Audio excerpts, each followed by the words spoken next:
past. I want to thank Josh Gibbons for checking in using the hashtag NHRA Live as you take a look at the current weather conditions here, where the air temperature, the track temperature, both in the mid-90s. We heard it a moment ago, Mike, talking about the cooling system at this track. Does it cause much or any difference for the track conditions? Oh, yeah, bunch. Yeah, it's huge, but the good thing about it, it goes out about 300 feet, so you can get the cars accelerating very well, especially for the fuel cars, and then you're going to have to back it down a little bit, as you heard Jimmy Prock say, about 20 degrees cooler at that transition to get the cars down the racetrack. Dave Conley, Alan Johnson kick off the first of two Pro Stock semifinals. Coming up next will be Jason Line taking his shot against Jed Coughlin.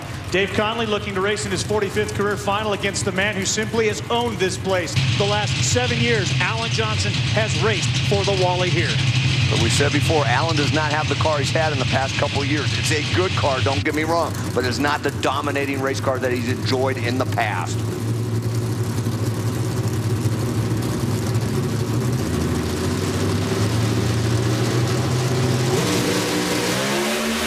Oh, 003! But look at this. Alan looks like he's already caught up.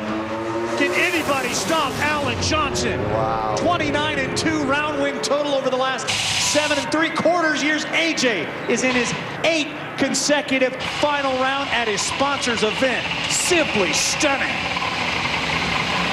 Alan did what he had to do. I mean, an 021 is a good race time. 003 is almost telepathic, but Dave Conley is able to do that a number of times, but they did not hit the combination. When he let the clutch out, it didn't go anywhere. Not the case for Alan Johnson. When he let it out, that was a very nice straight run. You see he was not working the wheel very much. That is very good in a Pro Stock car. That means that thing is moving straight down the racetrack, and in this case, straight into the winner, or into the final round.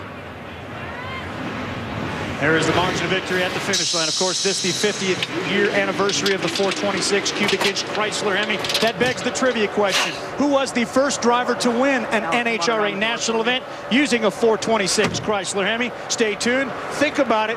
We'll have that answer for you coming up in just a bit. Alan Johnson, do you pinch yourself sometimes saying, is this for real? All of these consecutive years going to the final. Man, we want this so bad. Hopefully Jeggy can get it done right here and we can have two Mopars in the final.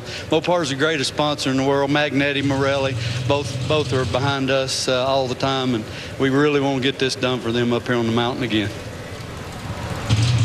Now the question is who will the Dodge Dart driver face? Will it be his teammate, also in a Dodge, Jed Coughlin, or will it be the Camaro of Jason Line?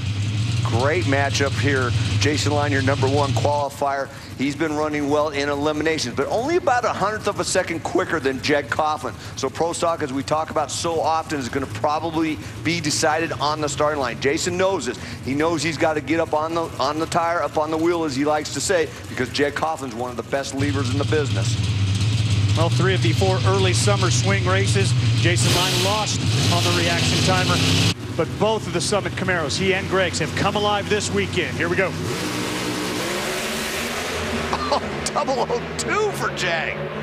Not a bad light for Jason. Will it be enough? No, it won't. It's an all Dodge final.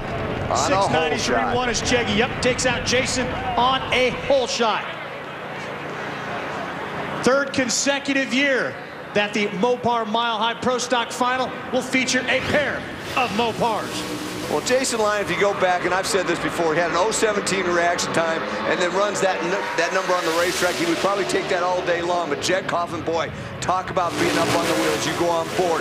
002 light, you saw the wheel too.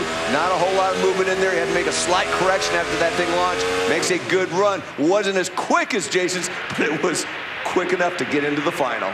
Jeggy with a couple of Denver wins back in the 1990s. Yes, his teammate, it's going to be you and me today. Jed Coughlin closing in on the century mark for final rounds. Jeggy into his 97th career final with lane choice up against the man that supplies his horsepower as well, Alan Johnson and his father, Roy.